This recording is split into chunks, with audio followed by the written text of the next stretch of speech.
Everybody, I am Tessa Allen, host of Spotlight Radio Show, Street 93.3. Welcome to my live. It's Wednesday night. We have a special guest coming on, Harris Steward.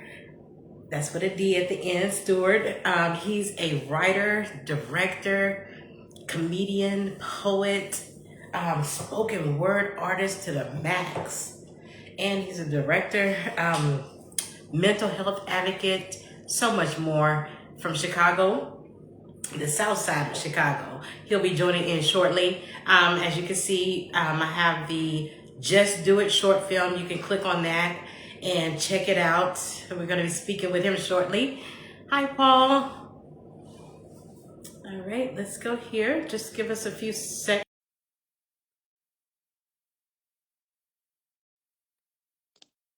Hey, it's going down. Hey, Tess. Paul? How you doing?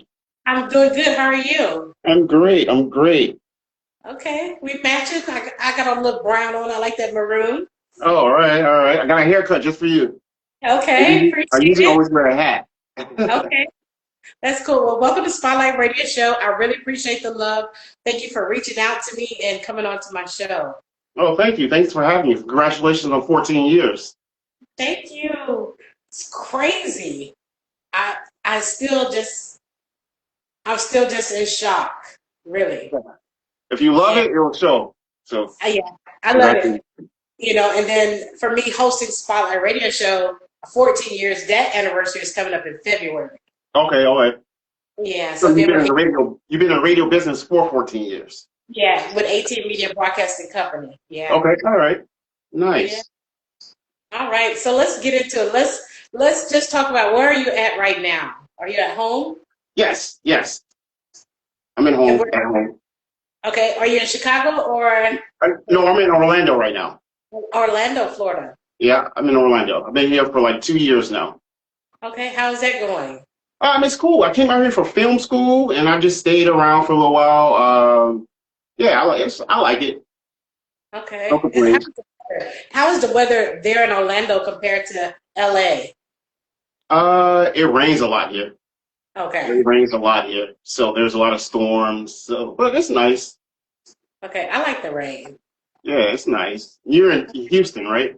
Yes, yes. Super hot, dry. Yeah.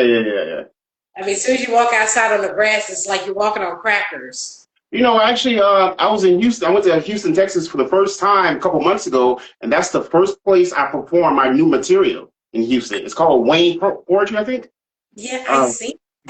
Yeah. It was, I got a lot of love in Houston, so I need to come back. Absolutely. When I see that, I was like, I know he was not in Houston, right down the road from me. Yeah, I was there. My first time in Texas. It was nice. That's good. And was that your first time performing in how many years? That was my first time going public with my story. That was the first time. I had took a long break after, my mom. I gave up on entertainment. I gave up on, my career, my passion, and I was just teaching. And once I got some help, it all came back to me. All the ideas and the creativity came back to me. So, yeah. But Houston was important because that was a milestone. I wasn't sure how people will receive the story I was telling, right? Yeah. I didn't know if I would be embarrassed but it felt really good. My friends Ronnie and Joe were there to support me, so it was good. That's good. That's good. Could you give us a little tour? I love a background. So what are those two pictures in the background behind you? Oh, I just made this. I made this little spot for my little, this is my mom and brother right there. Yes. And this is his children right here. Okay. Yeah, Prince Stewart, Queen Stewart, and Jeremy Stewart. Yes. Yeah, they're a little older now, but this is them last month or 2 months ago. So those are our nieces and nephews. Yeah, they get big. Yeah. So that's a long story, but yeah, my brother has 3 children from 3 different relationships. Unfortunately, when he passed, it was him and his new wife. They were coming to New York to see me. So I want people to know that the film is 100% true. Like my story in Just Do It is 100% true. My brother was coming to New York to see me in like 2 days, and him and his wife passed. in a car accident. Wow. And they had just had a brand new baby, newborn Prince.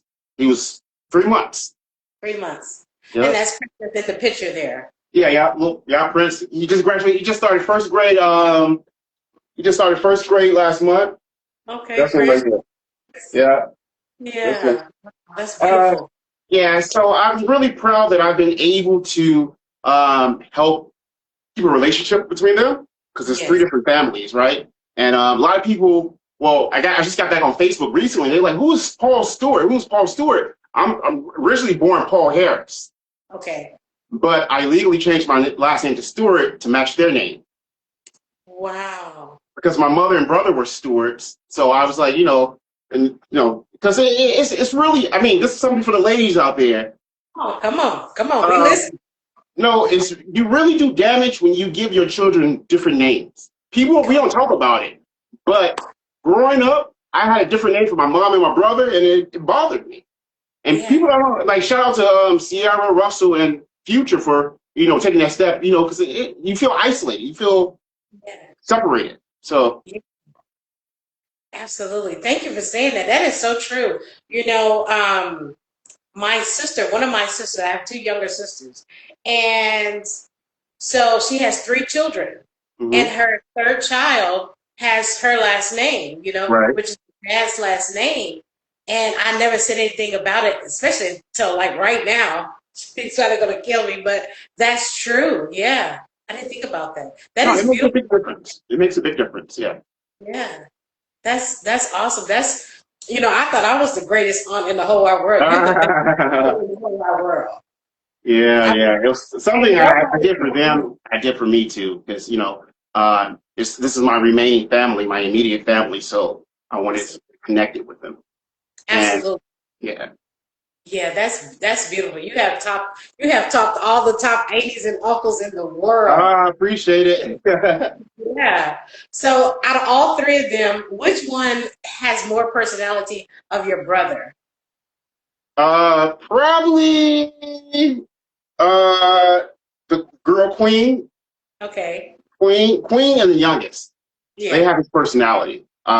Just entertaining, energetic, sassy, but they have a good heart. So that was my brother. Oh, that's awesome. That's beautiful. Yeah. Man, I don't even know where to begin with you. It's like let me get over there on the couch and just, let's talk. Yeah. Yeah, take us to the beginning. I got Just Do It short film. I just want to start off here. I'm probably going to go all over, but I got to start off with Just Do It, your short film. It tells about your story.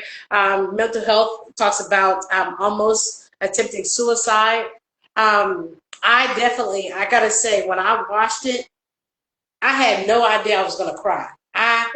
Appreciate it. I immediately wanted to send you my number to talk to you, and I was like, no, I'm gonna wait till I go live. Like I booed. And you did? Which part? Yeah. Is that a specific part? So when I watched the whole thing, I'm going through it, and soon as it was over, it just made me cry because I'm listening to your story, and just I didn't know that your brother was in a car accident. Him and his wife, that passed, but just thinking about things that has happened in my life, also I have a nephew, I have a younger brother, I have my stepsister's boyfriend, her recent boyfriend, he shot and killed himself. He dropped her off at work, pulled in the parking lot and shot and killed himself. Oh, wow. And then we knew what was going on with him, which was mind-blowing. So those things that I deal with in my family, that's what made me cry, just hearing your story. Right. I really appreciate that. That was my ultimate goal, is that so we can start having a conversation.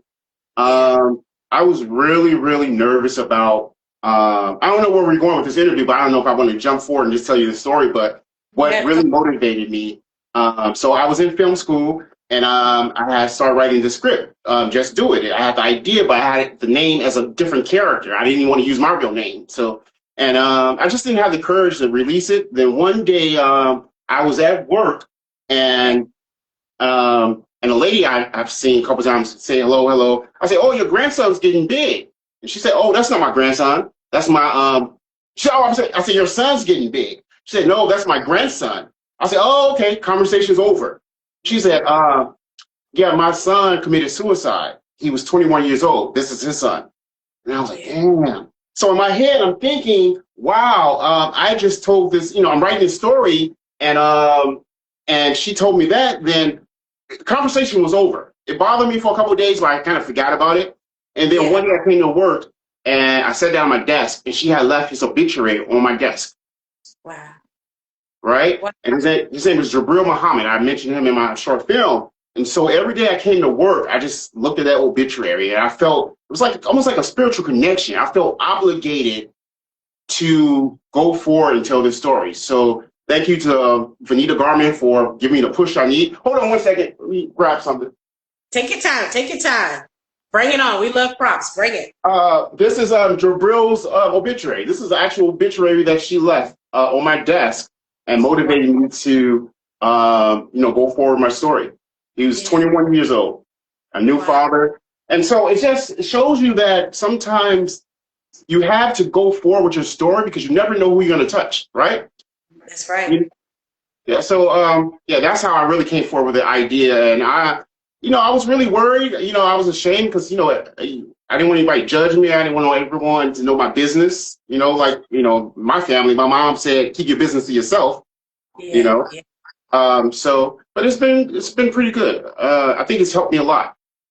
Absolutely. And your first release of Just Do It was this summer in July?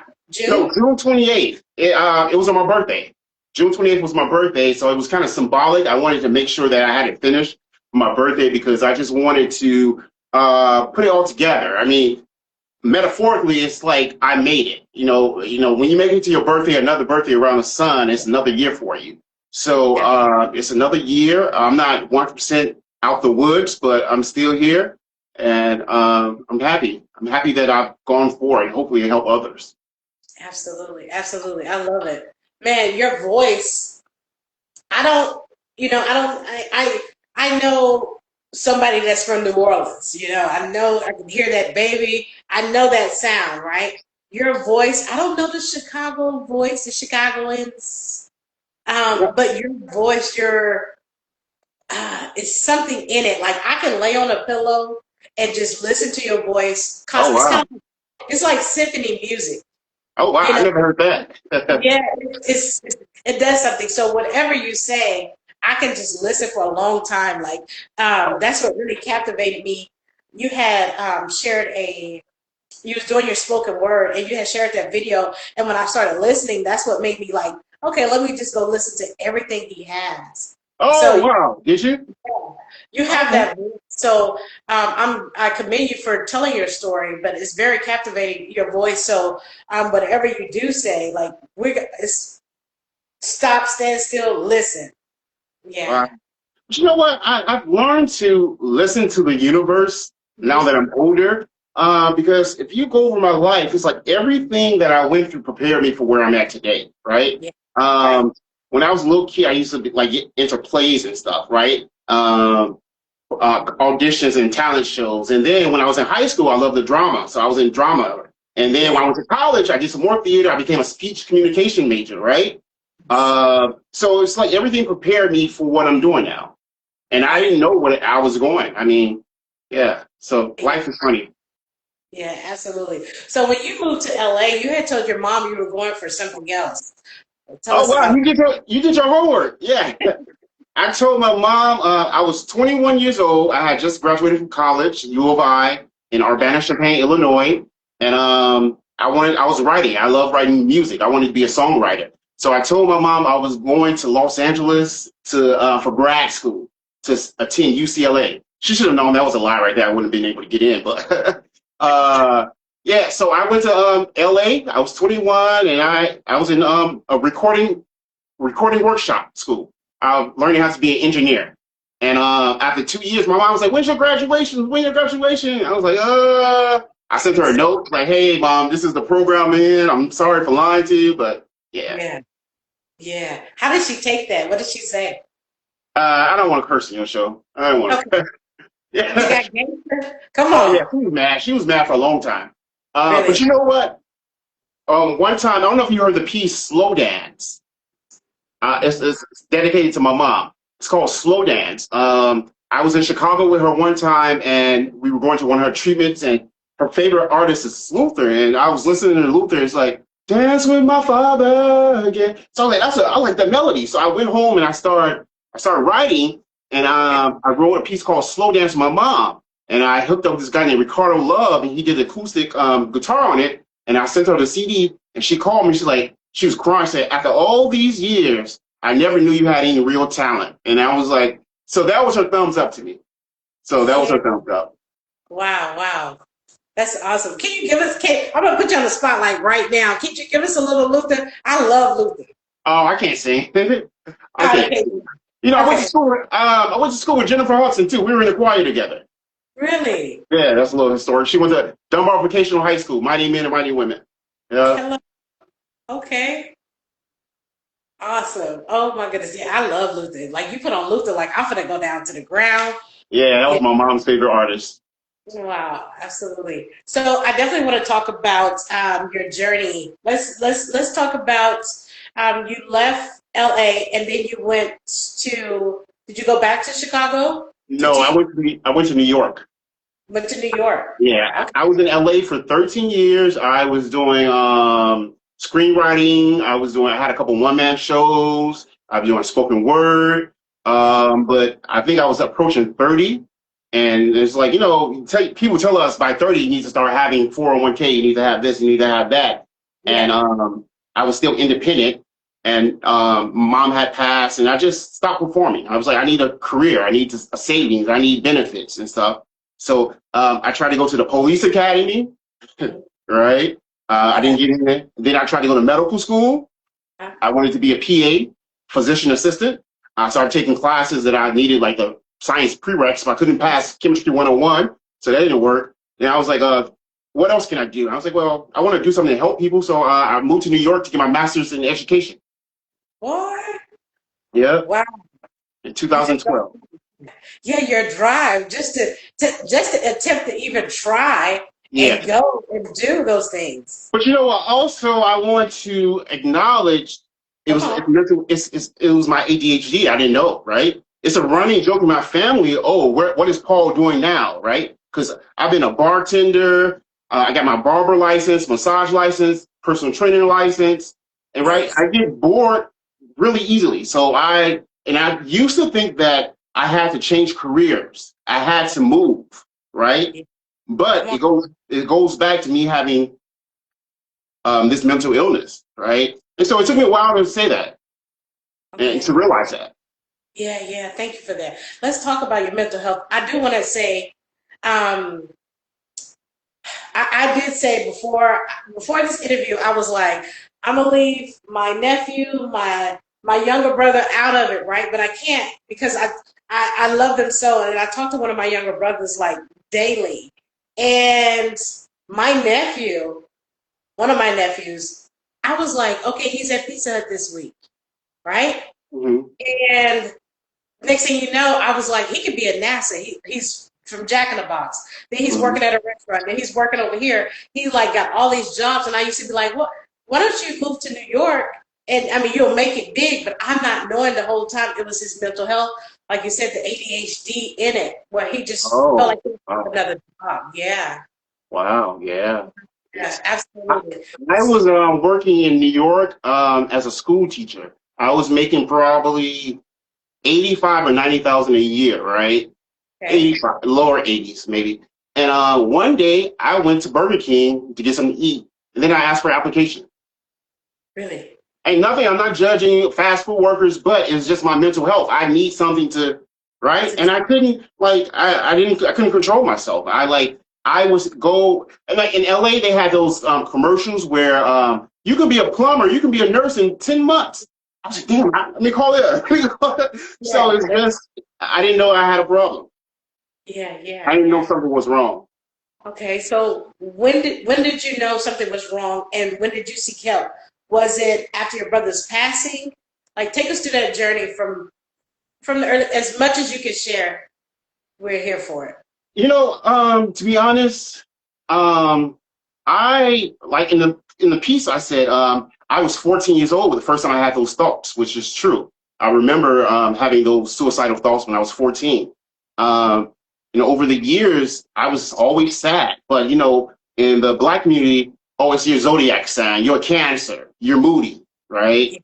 Oh, you're an only child. You're moody. So a lot of people, including myself, we made excuses for it, right? And I think my mom knew that something was wrong because I lived in Los Angeles, and for like every Christmas and Thanksgiving, besides if I didn't go home, I was in a dark room every Christmas, Thanksgiving. And she would call, and I would turn the radio on and pretend like I'm with people. Like, oh, Mom, I'm at my friend's house. I was alone.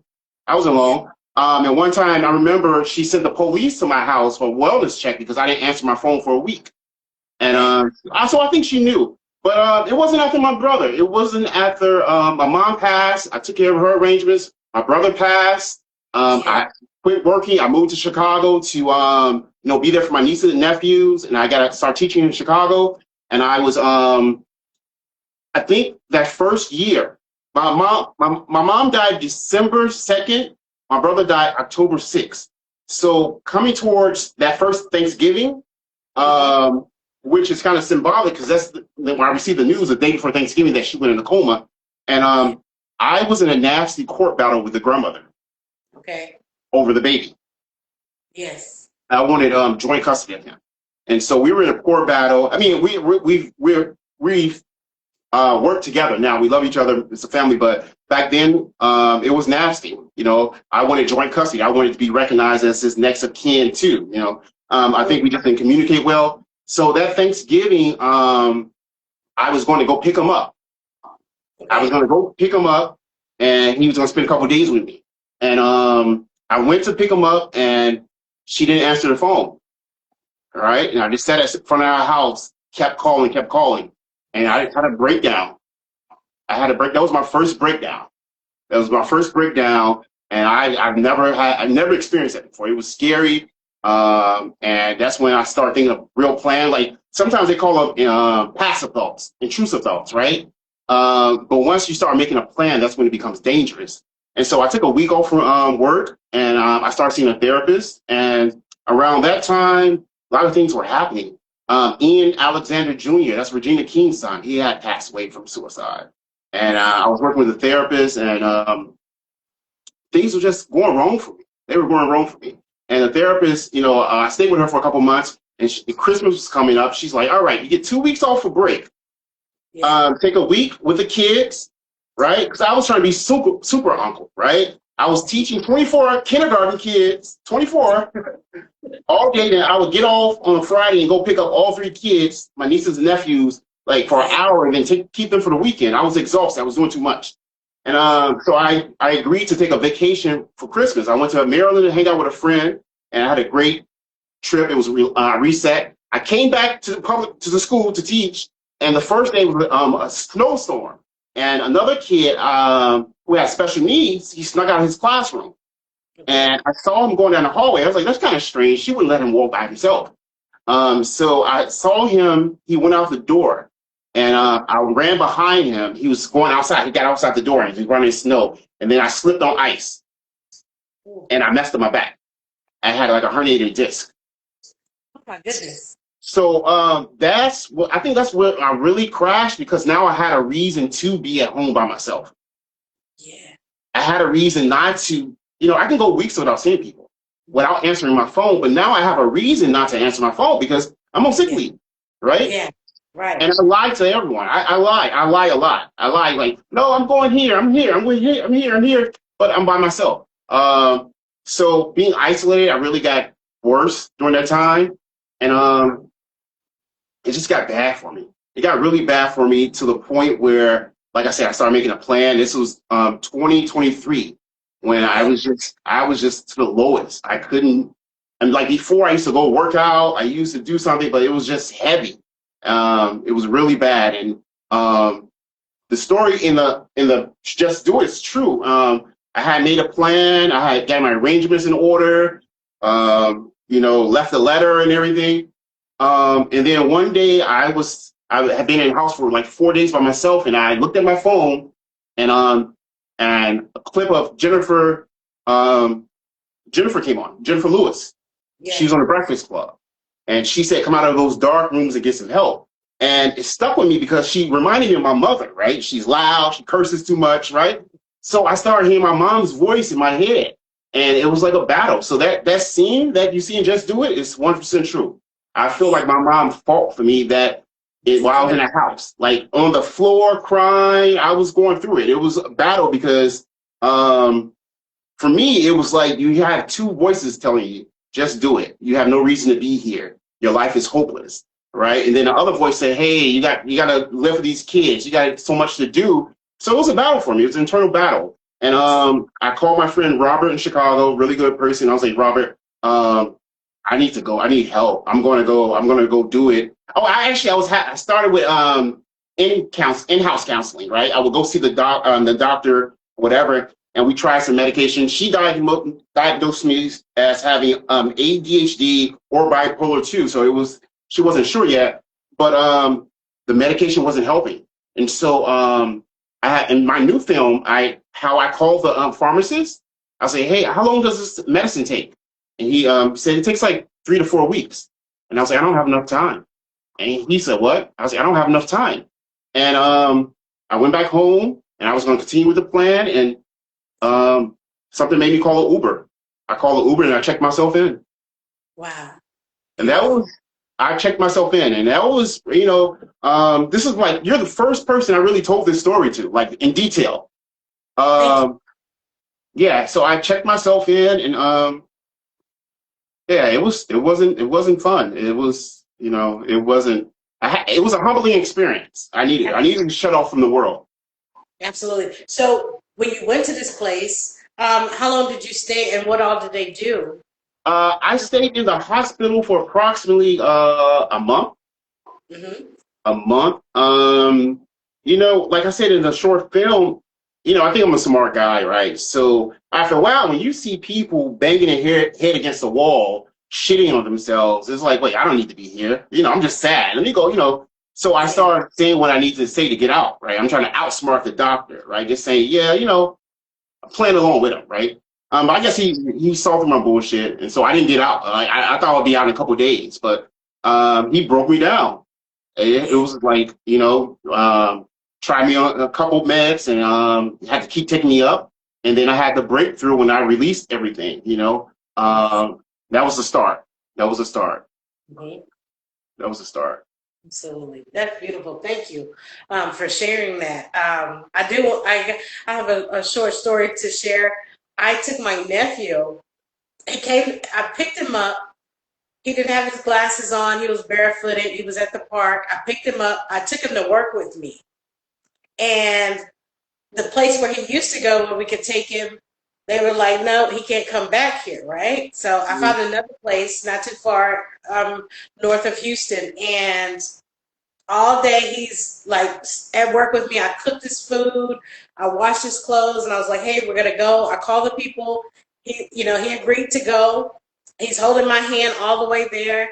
We get there and, you have to be willing to go to get help or treatment, for them to take you. So He's filling out the information. I'm sitting next to him. Then I was smoking cigarettes, so I'm back outside, back in. I'm on the phone with my mom. So now he's 24. Then he was 21. Oh, okay. Oh, he was like, okay. Recent, yeah. At least I would say this was about 3 years ago, for sure. Okay. 3 years ago. And he's filling out the paperwork. He's kind of getting a little antsy. We kind of like having words back and forth. So he gets up, he talks to the lady. They go into this room. It's kind of glass, but anybody can walk over there. And they call me over. And it's like 3 other people, psychiatrists or the people that work there in their scrubs, they're walking towards me. Mm-hmm. And, I'm not knowing the whole time that he's written down my name. Mm-hmm. We kind of laugh about it now, but wait, he wrote as the patient? Yes. He wrote your damn. Let me tell you, it's hilarious now, but let me tell you, I'm the gangster, ain't he, anyhow. So I'm already going crazy. So now Right. they for sure know it's me. Wow. No. Wow. Yeah. So finally, I was like, I just need to go outside and clear my head. I go outside, pop my trunk, I get all his stuff out. I'm like, come get your stuff now. I'm gonna leave you here. I called my brother because it was his son, and I left. Yeah. So he ended up staying, thank God. And probably like 2, 3 hours later, he was back at home. Oh, he was. Yeah, he was so good. He's so good at Really? like, yeah, telling a different story. Like I always say, like he can go right now and work for NASA and he can drive that ship like Yeah. right now today with no training. That's how good he is. Yeah. Right. No, Oh, I mean, I understand because at a certain point, it's voluntary, right? yeah, So, but once they decide, yes, you need to stay, you can't leave, right? right. Like when I felt like I was coming to my senses, like, what am I doing? Let me, and they like, no, you're here, brother, you're here. So, I'm glad I did it, though. I have no regrets, no regrets. So like right now, so is there meds that you take? And how long does the meds work? Because like with my nephew, the hardest thing is getting him to take his meds. I can get my little brother, he can call me and be like, I'm feeling bad. And I'd be like, take a half of your Seroquel or take this, take a little bit because he doesn't take it every day. And that's what I think like hurts him the most. So, but the question is, why is it so hard to take medicines constantly or, just as scheduled, as if somebody would take their blood pressure medicine? For me, I've been on meds for since I was released, but unfortunately, I've come to the conclusion. I know now it's just not meds. It takes a while. It's a process. It's ongoing, right? I haven't really told anyone besides my best friend Ronnie. He's a nurse practitioner, and so I always call him for advice and stuff. But I wasn't doing well this month. I had crashed, right? And I was doing really bad. I stayed in the bed for three days, didn't go to work, didn't answer my phone. And then I went to the doctor. I was like, I'm not feeling well, right? And he's like, all right, we're going to boost your medicine, but you have to see a psychiatrist now, right? This is my primary physician. He's like, I can't do anything past this medication. So he boosted up, and I saw a psychiatrist, and he's like, all right, we're going to boost it up. Well, we'll see you in a month, right? And if it doesn't work in a month, we're going to put you on something else to boost it up. Yeah. And it didn't help me. It didn't help me. The thoughts started coming back. My motivation went away. People were calling me to collaborate and stuff. I had no motivation. I'm talking about last week, to be honest. I'm going to be honest. Last week. And I didn't make it to the month. I called the doctor back and said, hey, I can't make it to next week. I need something now, right? Yeah. Because I call it the red zone. When you get in a danger zone, when you stop answering your phone, when you stop taking care of your hygiene, like you don't want to get up and bathe, you don't want to pay your bills, you isolate yourself from the world. That's when I knew I was in trouble again.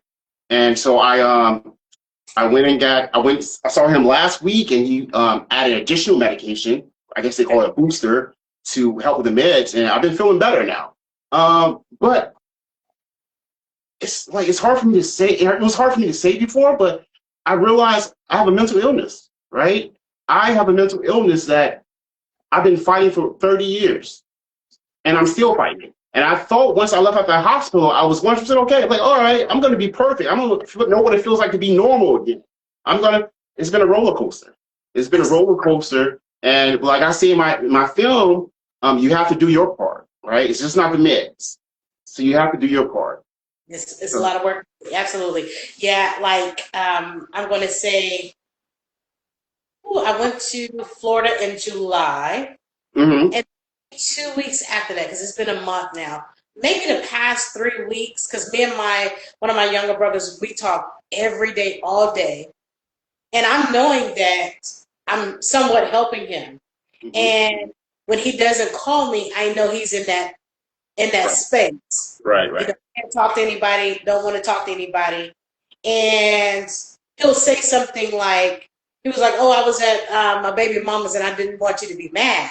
And I was like, the only way I would get mad if you don't talk to me, and I just want you to talk to me, So then when I got off the phone, I was like, I shouldn't have told him that. I should have told him that if he doesn't talk to me, I'm gonna be mad, you know. So Yeah. right now today, he messaged me. He called me through video through Facebook, and because I've been battling a cold, I was just like, I just need to just prepare for my interview tonight, and I missed his video call. And so he sent me a video with him and his son, and thank God, and I replied back to it. But I know those little bitty things can take you all the way there, you know. So do you have a person that you talk to every day? And like, it seems like that you like to, like me, I love to be alone. I love to be home alone. That's good for me. But for you, it's like shutting off the world. But do you have that, like the one person, somebody that can come in when you're in your spot, when you're in that zone? You know what? That's my biggest challenge now. I've I've been so good at it, isolating myself, right? I moved to another city, another state by myself, no family, no friends. I started over, right? And people are so used to me not answering my phone, right? Okay. And people are so used to me ignoring them. I have my cousin Siobhan in Chicago. And like when I went public with my story, she texted like, "Hey, cuz I had no idea." Say, "I'm not gonna lie, I did cut you off because I was tired of reaching out to you and you're not responding, right?" She's like, "I had no idea," and so we talked about it. So I'm glad I went public with my story. But yeah, I do. I have friends. I have friends that I can call. My friend Ronnie. A lot of people, and a lot of people have reached out to me, and like, they're not trying. I guess sometimes you feel as if people are trying to change you, save you, and so you have to give a person enough space to know that I'm here for you, but I'm not going to invade your space. There we go. Yeah. Because that would drive because it will drive me away, and I would just lie to you. That's one thing I've been working on real quick is that my therapist like I have to be okay to tell people I don't have enough coins right now. My social battery is low. I can't do it. But before I wouldn't say that. I was like, oh, I'm at dinner with people. I'm at the club, and no, my social battery is low. I just can't do it. So that's something I'm working on right now. That's good. That's good. Like I'm such a yes person. Yeah, believe me. But for like I be telling my mom, just say no. When you say no or I can't do it, and blah blah blah, you feel so much better. Yeah. So I'm working on that. It's a work in progress. Come on, that's all right. Work on it. It's gonna happen. I mean, that makes cool. That's just another another color of icing on the cake. Yes, I agree. Absolutely. So I have a question. What was your favorite part of the film? Okay, my favorite part of the film, the honesty, number one. Mm-hmm. Straight honesty. I'm a Sagittarius, so we love the truth. Mm-hmm. And for you to tell your truth, that right there, that's my favorite part as well. For you to tell your story, for everybody to hear it. You know, I can't say that I would be worried about what people would type in the comments or anything because it's your truth, you know, and people need to hear the truth.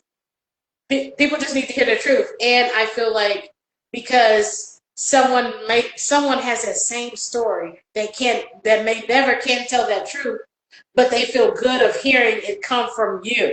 Right. You know what I'm saying? But the part I loved the most, besides the truth, I loved how your voice was talking and telling the story. You know, if it wasn't your voice, I don't know how it would react. But it's something in your voice. Like I said, it's like a symphony. It's just it keeps you engaged. Like you can't like how I can reach over and grab my drink. Like I was locked in.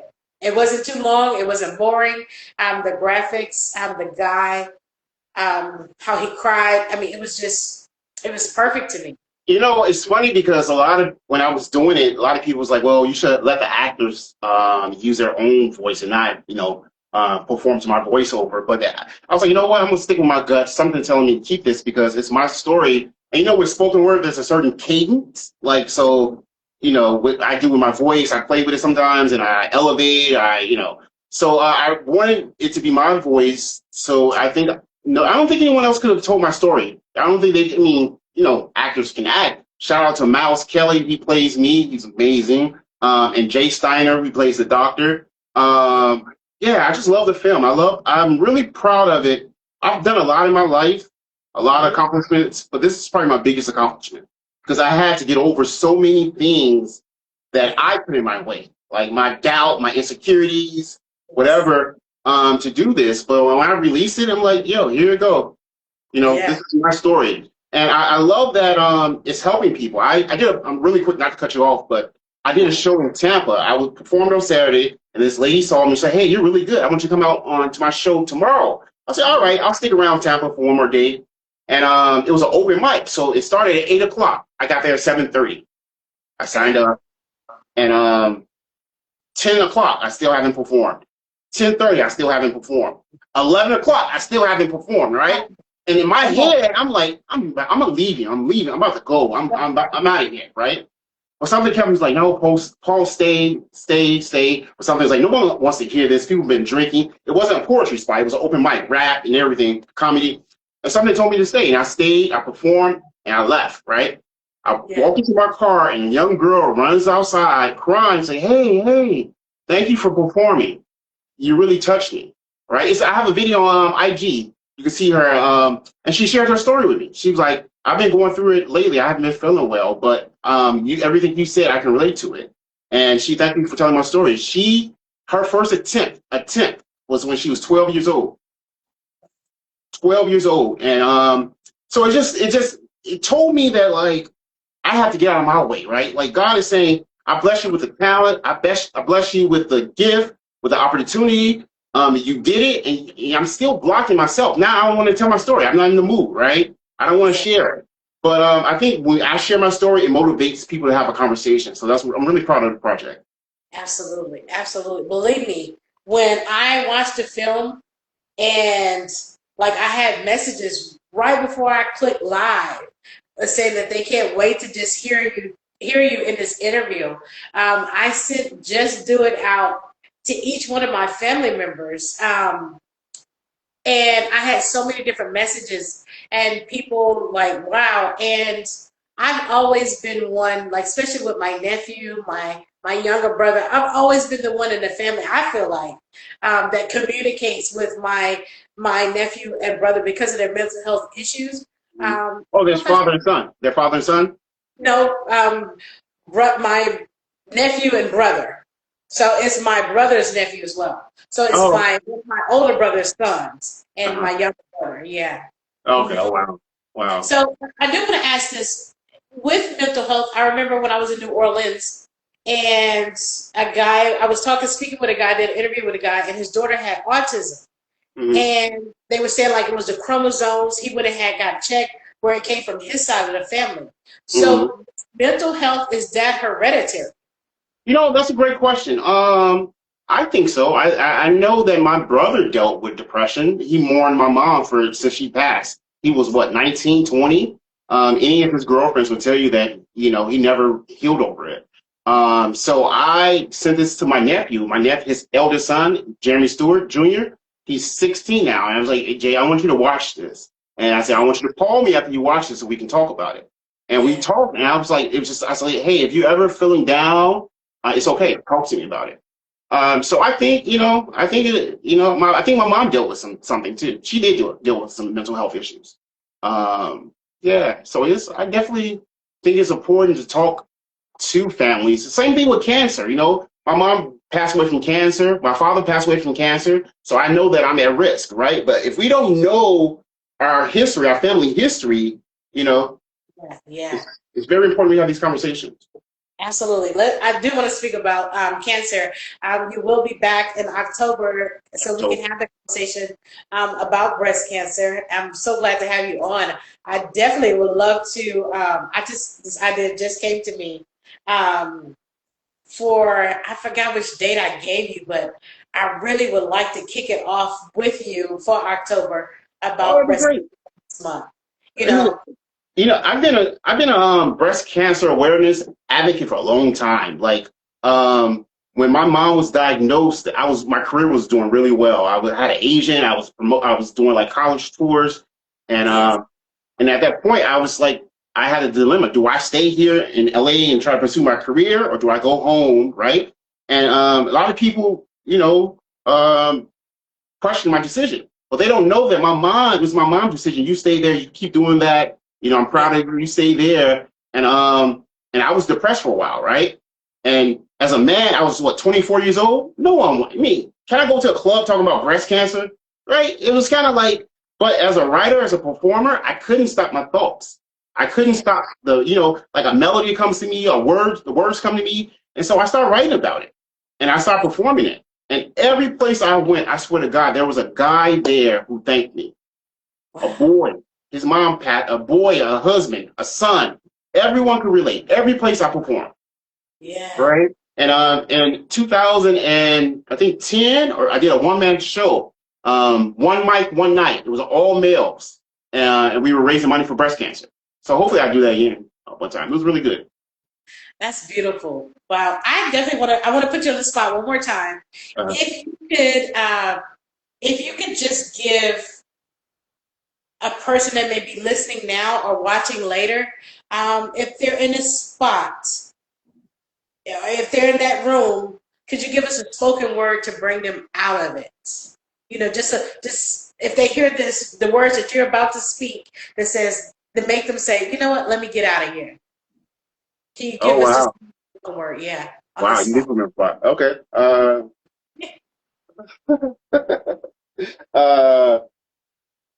All right. Let's ask another question. I'm gonna come up with something.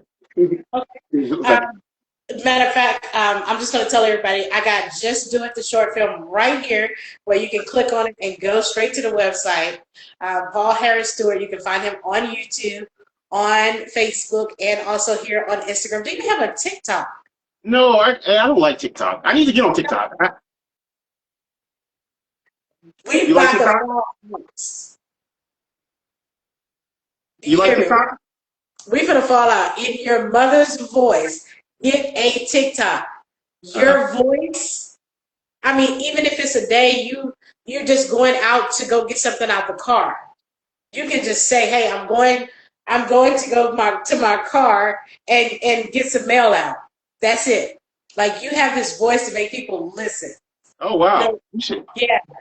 All right, I'll try. I'm gonna get a TikTok. I'm gonna get a TikTok tonight. Yeah, and do like a get ready with me. You know, like, if you're getting up, let us see which hat you got, and how you do your face, and or, just do something simple. Just a couple of little videos, because you can commentate. Your commentation is 100. All right, I'm a big critiquer. I'm telling you. All right, I appreciate it. All right. I can't think of anything right now, but this is gonna come to me. Even if something comes later, just upload it and tag me in it. For sure. All right. Or if you put it in your TikTok. Okay, all right. Give us a word for TikTok for sure. Yeah, all right. Yeah, so let everybody know where you are, where they can find you, and what you have coming up next. All right, my name is Paul Harris Steward. I'm on IG, YouTube, Facebook. September is Suicide Prevention Month, so I'm going to be really busy. I'm looking to collaborate with a lot of mental health organizations. I'm looking to perform as much, so if you'd like for me to come out and feature, I'm willing to do it. October is Breast Cancer Awareness Month. I do a lot of work for breast cancer awareness to encourage women for early detection. So I'm going to Oakland, California sometime in October. I'm going to talk to you again. So I'm going to be busy. I'm really focusing on using my platform to share my story and hopefully help others. Absolutely. And that you are. I can't wait for you to come back in October. Shortly, if not later on tonight in the morning, I'm going to send you some more dates for October so you can fix it to your schedule. All right. Like that. Okay? Okay. All right. I really appreciate it, Tessa.